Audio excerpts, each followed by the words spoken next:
The House Beyond the Tide. I never thought I would ever tell this story. It began on an ordinary Wednesday morning, the kind you forget by evening. But what happened that day, I still feel it in my bones. My name is Adelina Rowan, and at that time I worked as a junior accountant in Willow Ridge, a quiet town tucked between the woods and a forgotten highway.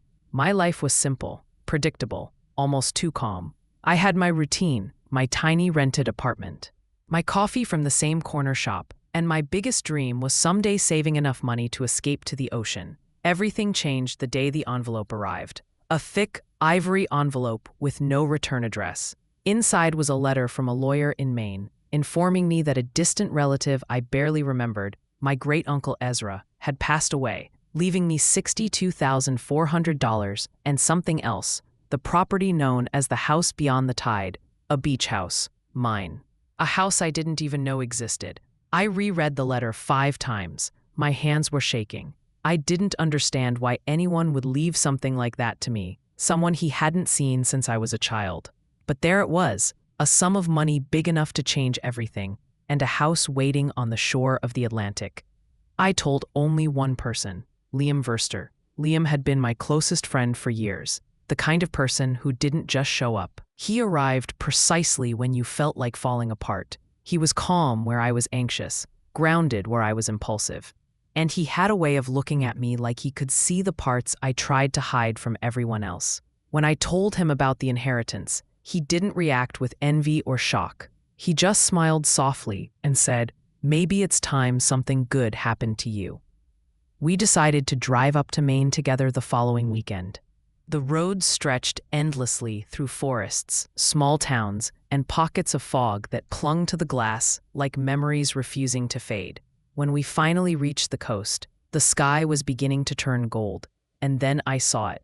The house stood on a cliff, watching the ocean the way an old storyteller watches a crowd before sharing a secret. Weathered wood, deep blue shutters, a porch that creaked with every breath of wind. It wasn't perfect, but it was beautiful. I felt something I'd never felt before, like I belonged somewhere. Inside, everything smelled faintly of salt and cedar. Dust floated in the late afternoon sunlight, like tiny ghosts of the past.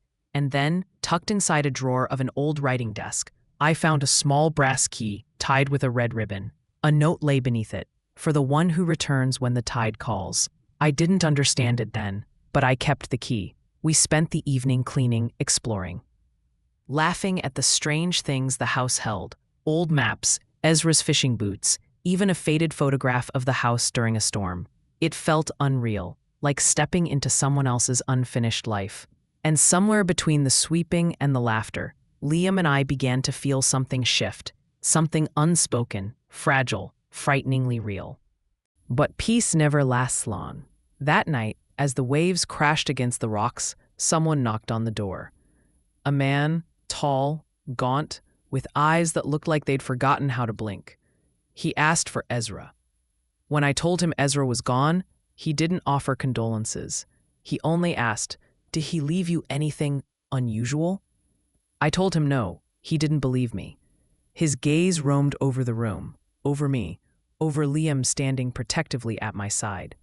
The man smiled, a thin bead, unsettling stretch of his lips, and left without another word. That night, I couldn't sleep. Neither could Liam. He stayed awake on the porch watching the waves. There was something about that stranger, something that whispered danger. And yet, the house felt like it was trying to protect us. The next morning, while unpacking boxes in the attic, we found something that explained too much and not enough at the same time.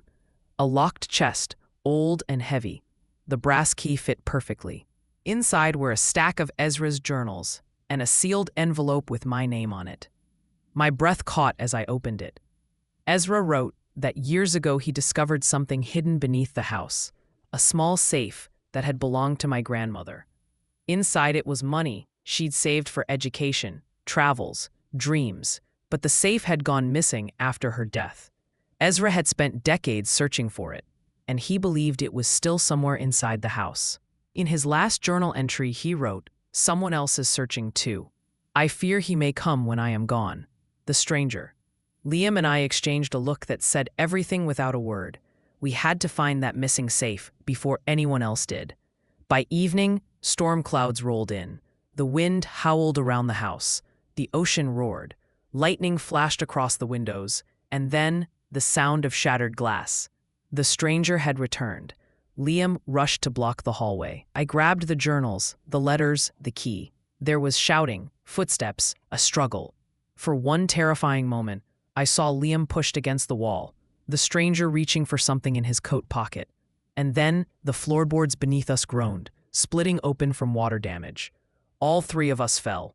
I hit the ground hard, the world spinning, my ears ringing. When I opened my eyes, the stranger was gone, dragged away by the collapse and the storm. Liam lay next to me, unconscious. I screamed his name, begged him to wake up. For a moment, I thought I had lost him. The fear was so sharp, it sliced through me like a blade. But then he breathed. Slow, shaky, but alive. Something inside me broke open. I realized then that losing the house, the inheritance, anything else, none of it mattered if I lost him.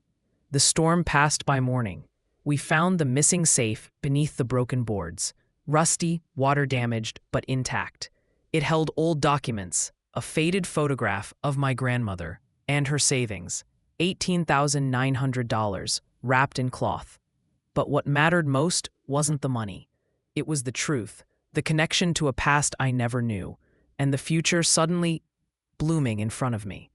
We spent the next weeks repairing the house, breathing life back into it, painting the shutters, fixing the porch, restoring everything Ezra had left behind. And somewhere between the hammering and the sea breeze, Liam kissed me for the first time. Not rushed, not uncertain, but like a promise. We didn't return to Willow Ridge. We stayed, together. The house beyond the tide became our home, the place where everything changed, where fear turned into strength, where the past opened the door to a future I never expected. And every time I hear the ocean, I remember the note tied to that brass key. For the one who returns when the tide calls. The tide had called me, but love made me stay.